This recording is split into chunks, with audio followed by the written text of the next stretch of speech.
Welcome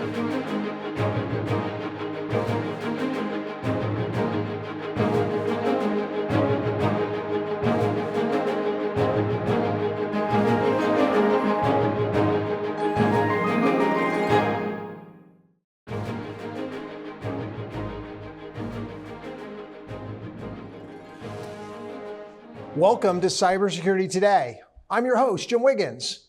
In today's broadcast, we will provide a comprehensive overview of some of the latest and most critical updates in the cybersecurity landscape. Over the next 30 minutes, stay tuned for in-depth analysis and some of the most recent advances in cybersecurity. For those joining us for the first time, allow me to introduce our program. Cybersecurity Today merges aspects of both a talk show and a news broadcast, catering to a diverse audience, from individuals new to cybersecurity all the way to seasoned professionals. For beginners, we provide essential guidance and key resources to help safeguard your digital assets. For our more experienced viewers, we offer in-depth analysis and the latest insights from industry experts. We invite you to stay with us for an informative exploration of the cybersecurity landscape, and we hope today's broadcast is both enlightening and engaging. Our first segment we call Cyber Bites. This highlights the most recent developments and critical events that are shaping the cybersecurity landscape, ranging from significant data breaches to emerging threats. This segment is essential for staying up to date with the fast-paced changes in this ever-evolving field. With a comprehensive agenda ahead, we're excited to bring you these critical updates.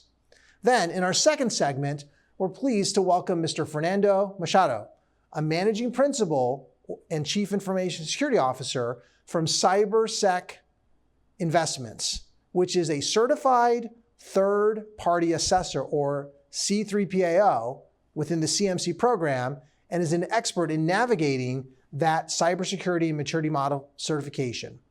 With extensive experience in the field, Mr. Machado has been instrumental in helping organizations, particularly federal contractors, meet evolving cybersecurity compliance standards. Today, he will discuss navigating the CMMC-Insights from a Certified Third-Party Assessor, shedding light on how businesses can successfully adapt to CMMC requirements and improve their overall security posture. Mr. Machado's expertise in the CMC world will offer valuable guidance for organizations preparing for these critical assessments. We look forward to his expert insights. Okay, so let's get into the Cyber Bite segment and talk about what's going on in the cybersecurity industry. Fidelity Investments has announced that a data breach in mid-August compromised the personal information of over 77,000 individuals. The breach occurred between August 17th and August 19th, when an unauthorized third party accessed 2 customer accounts, though no Fidelity accounts or funds were directly impacted. This is the company's second major data breach in 2024, following a similar incident in March. In response, Fidelity is offering affected customers 2 years of free credit monitoring and urges vigilance in reviewing financial statements.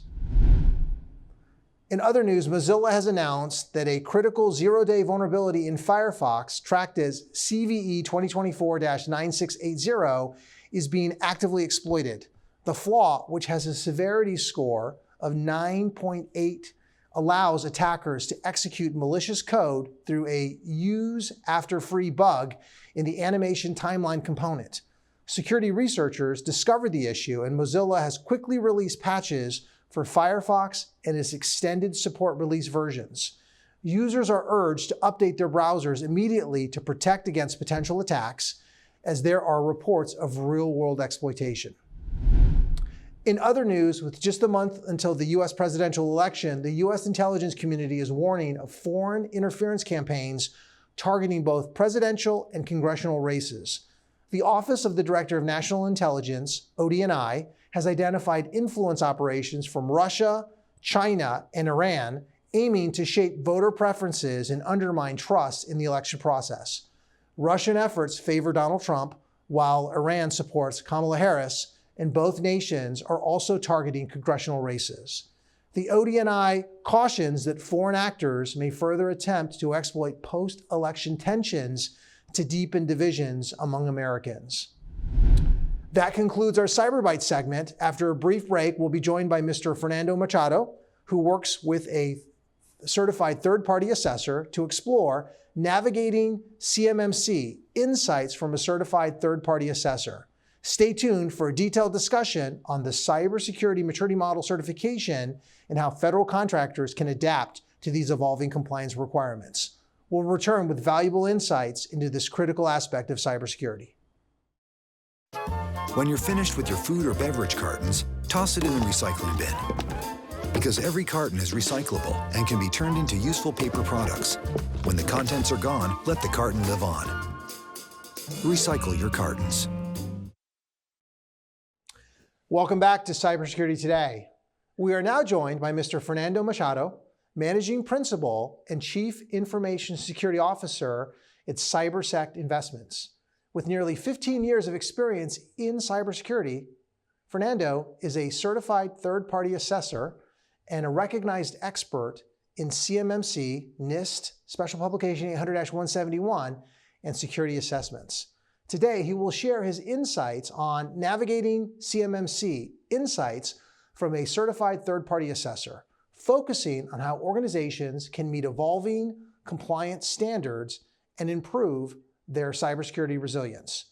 We're excited to gain his expert perspectives on this critical topic. Fernando, welcome to the show. Thank you for having me. Hey, I thought just because maybe people haven't heard about CMMC, we might start with just kind of an overview. Can you talk for a moment about what it is and what its core objectives are? Yep. So CMMC stands for the Cybersecurity Maturity Model Certification. It's a third-party validation program by the DoD. There are 3 levels. So if you're a contractor that processes, stores, or transmits CUI, then you will need to meet the security requirements in accordance with CMMC Level 1. But if you are a contractor that processes, stores, or transmits controlled unclassified information on your systems, then you'll need to meet CMMC Level 2. And then CMMC Level 3 is most likely going to be for the larger organizations that will have multiple types of controlled unclassified information in their environment. So you've laid out the kind of the framework. What are its objectives ultimately? Why is it there? What's its purpose? So back in the day, what was happening was contractors were attesting that they were meeting compliance with NIST 800-171, which is part of their DFARS 7012 contractual agreements. And DoD found out that contractors were self-attesting and they were not implementing any of the requirements. So the DoD decided that the next step was to create a third-party validation program, and that's where CMMC came to light. Understood. Can we talk for a moment about how CMMC differs from other cybersecurity frameworks? You've got ISO, you've got a whole litany of different NIST options that are out there, COSO, COBIT. How does it play in the kind of the ecosystem? Yeah, so all CMMC is just a third-party validation of your existing cybersecurity requirements from DFARS 7012, specifically in accordance with NIST 800-171. So all CMMC is we're coming in to validate your NIST 800-171 implementation. Understood. So you talked about validation. Let's talk for a moment about the role of the C3PAO or the Certified Third-Party Assessors. What responsibilities do these assessment organizations have in the CMMC process? Yeah, so CMMC third-party assessment organizations, or C3PAOs, we have the responsibility of assessing contractors in the defense industrial base that process, store, or transmit controlled and classified information on their systems. So once a contractor passes, C3PAOs will be uploading results into EMAS, which will replicate into the Supplier Performance Risk System, or SPRS. So you'll notice that a lot of contractors in the defense industrial base actually have to go into SPRS today to upload their self-assessment score there. Understood. Let's talk for a moment about the assessments themselves. I assume there are many different C3PAOs that are out there. How does the program ensure the integrity and the consistency of the assessments between organizations? Any thoughts on that? Yeah, so authorized C3PAOs, all of us had to have been assessed by the DoD's Defense Industrial Base Cybersecurity Assessment Center, or DIBCAC, as well as we need to abide by the Cyber Accreditation Body's Code of Professional Conduct to ensure that we're all operating in good faith and with integrity. So if I'm an organization and I need to go get assessed, what's the process for my company to go and engage with one of these C3PAO organizations? Yeah, so the first step would be to go to the CyberAB's website at cyberab.org. And then on the top right, you would click on the marketplace. And on the left-hand side, you would have the different roles in the ecosystem, and you would basically filter it out by C3PAOs. There are currently 58 C3PAOs today. Just contact any one of them and start to begin that process. Understood. So I know that the CMMC program has gone through kind of an evolution over the last 4 or 5 years. And the latest version is, of course, version 2.0. Can you talk about the significant changes that were introduced in version 2? Yeah, so the two biggest changes that I see was in CMMC 1.0, there were 5 levels. And in CMMC 2.0, they reduced it from 5 levels to 3 levels. And then one of the more significant changes in CMMC 1.0, it required all levels to undergo a third-party assessment. But in CMMC 2.0, they're going to allow CMMC level 1 contractors to self-attest and self-assess themselves. Understood. Can we talk about timeline? So, CMMC 2.0 has been released. I think there's even a new rule that was just recently ratified relative to it. What should companies be aware of regarding the timeline for the 2.0 implementation and when they have to be in compliance? Right. So the CMMC rule comes in 2 flavors. So you have the 32 rule, which is the CMMC program rule at the DoD level. And then there is going to be another rule that will be coming out later on down the road called the 48 rule. And that's going to be the DFARS clause that gets put into contracts. And then the current rule was officially published on October 15th, and it will have an effective date of December 16th later in the next, less than 60 days. The CMMC rule has a phased rollout. Phase 1 will begin upon the completion of that accompanying 48 rule that I just talked about, which will be that DFARS clause that will get inserted in the contracts. And DoD intends to include CMMC level 1 and level 2 self-assessments. However, DoD at its discretion may require a CMMC level 2 certification assessment instead of a level 2 self-assessment. So I always tell contractors, put your contracting officer hat on. What would give you greater assurance that your supply chain is meeting compliance, allowing them to self-attest or allowing them to go through a third-party assessment? And also one thing to note is the phased rollout applies to prime contractors, not the subcontractors. So in other words, if you're a subcontractor, your rollout may be faster since there's nothing stopping a prime contractor from telling a sub, CMMC is out now, please get scheduled for a CMMC assessment. Understood. Let's talk about challenges. So, as it relates to the assessment process, what are some of the more common challenges that you're seeing companies encounter during the actual assessment itself? Yeah, so one of the biggest mistakes I see contractors make is the usage of Microsoft 365 commercial for their CUI environment.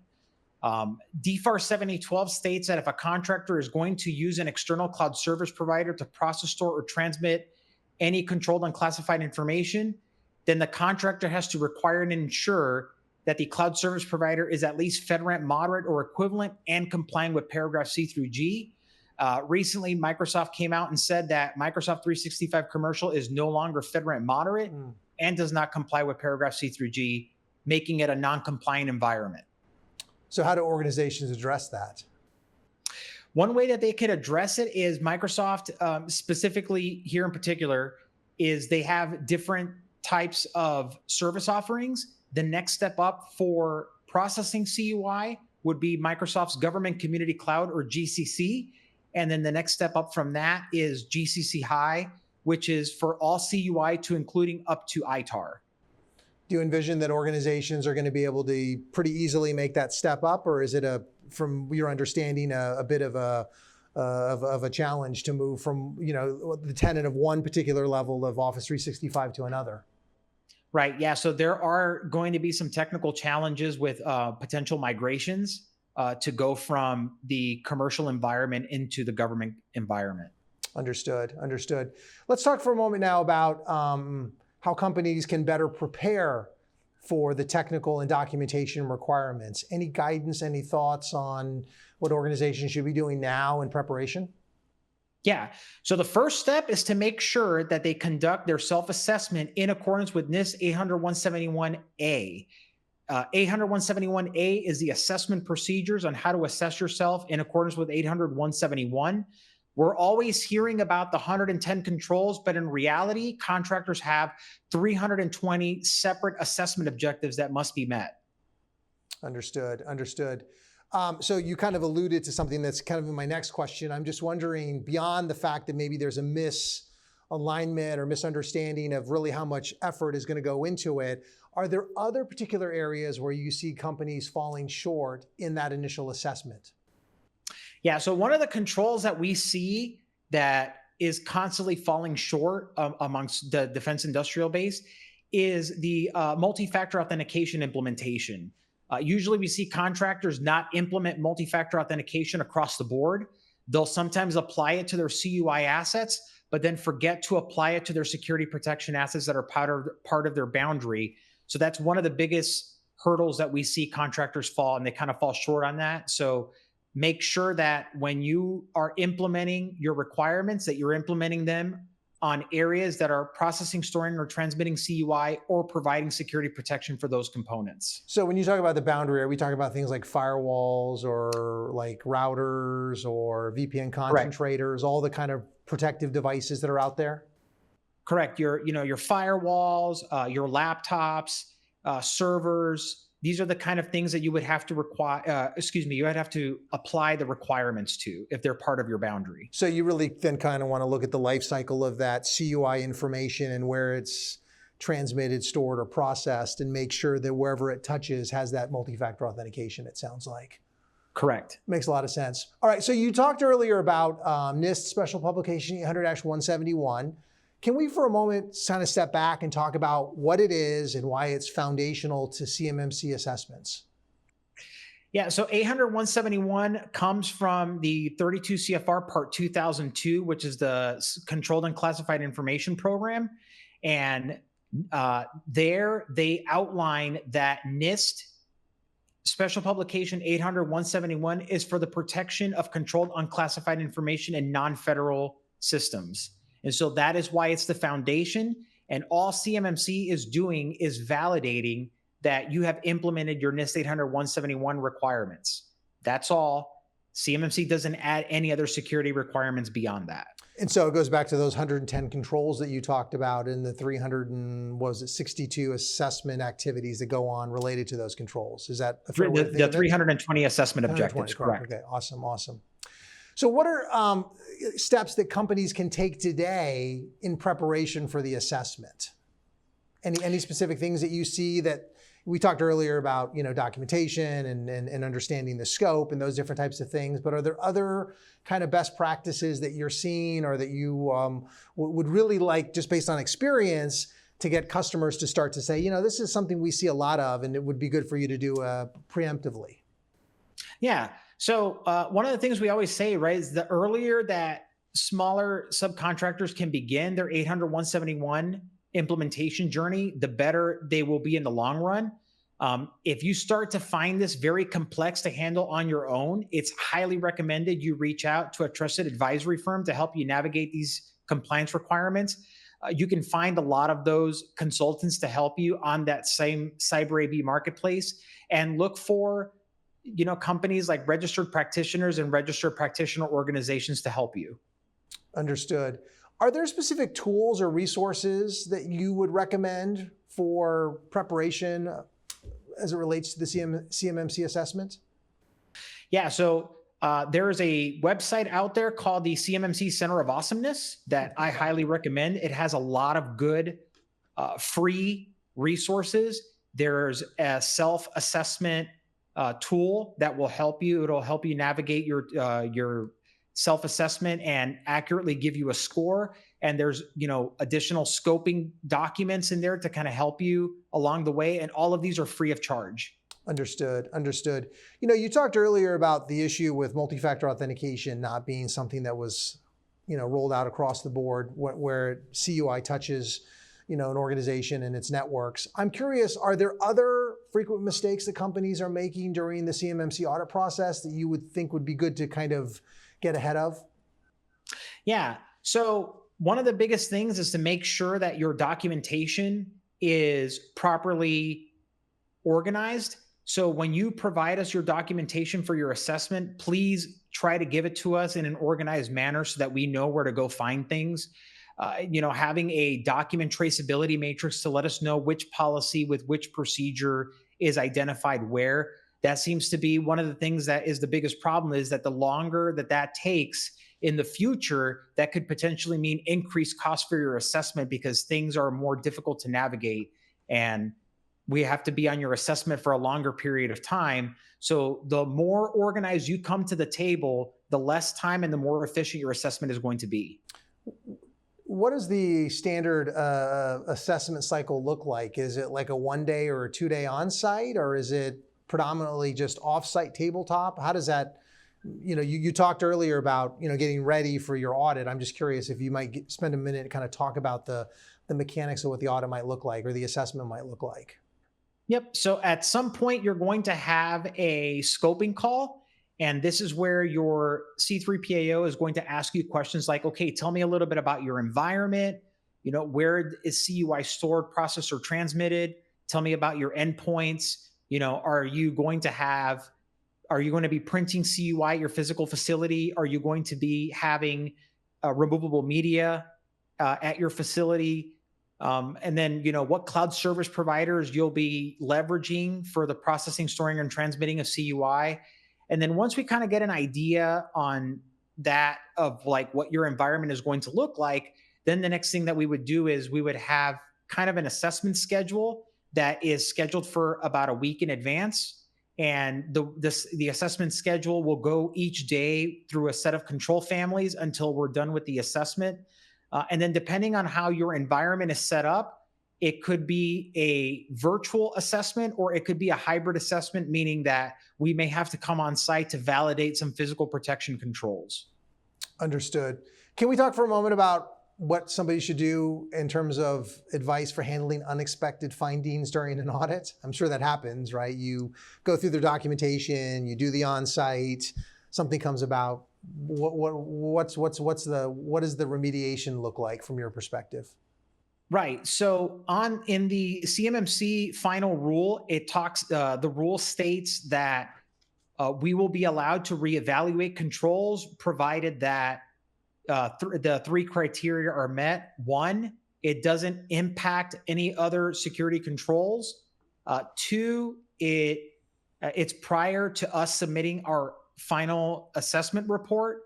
And 3, as long as you're providing additional clarification and guidance, and that allows the assessment team to reevaluate that control during the course of the assessment and up to 10 business days after the assessment. That being said, 3 valued controls and 5 valued controls are not allowed to be POAM'd. They're not allowed to go onto your plan of action and milestone, and a subset of 1 valued controls are not allowed to be POAM'd as well. So if there's any other controls outside of that, those will be allowed to be put onto your plan of action and milestone, and you'll have 180 days to remediate those. Can you just quickly talk a little bit about when you say 3 value and 5 value, what those mean for our audience? Right. So the NIST 800, 171, 110 controls, each control has a point system to it, with 5 being the most critical, 3 being the middle critical, and then 1 being the least critical. The DoD in the final rule states that if a control is a 5-valued control or a 3-valued control, those are not allowed to go onto your plan of action and milestone. So they have to be remediated before the certification is actually given to the organization, it sounds like. Correct. Awesome. Got it. Let's talk about the future, right? Everybody that comes into the show, I always ask to put on their, look into their crystal ball and try to anticipate the future trends. How do you see the CMMC program evolving over the next 5 to 10 years?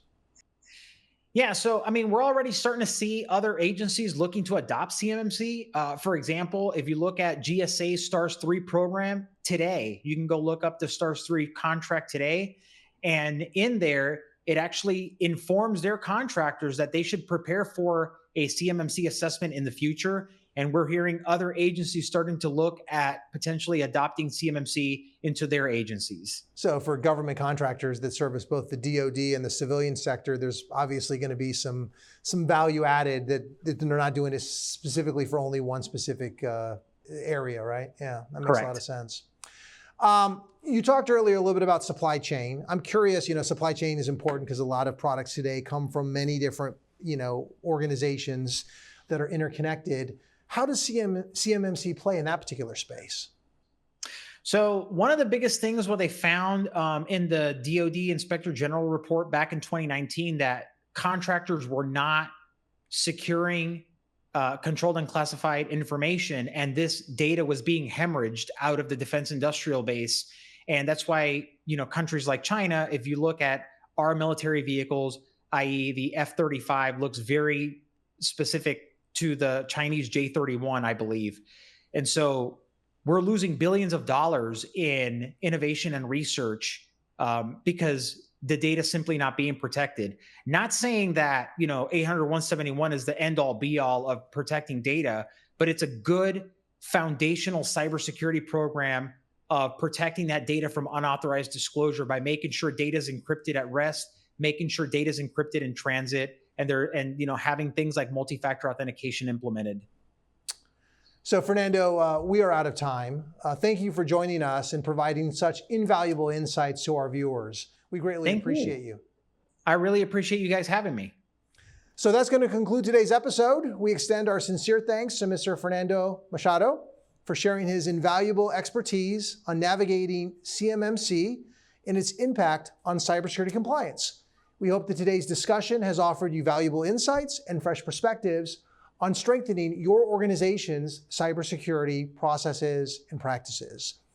For more information on Cybersecurity Today and stay up to date on future episodes, please visit our show's website at www.cybersecuritytoday.org.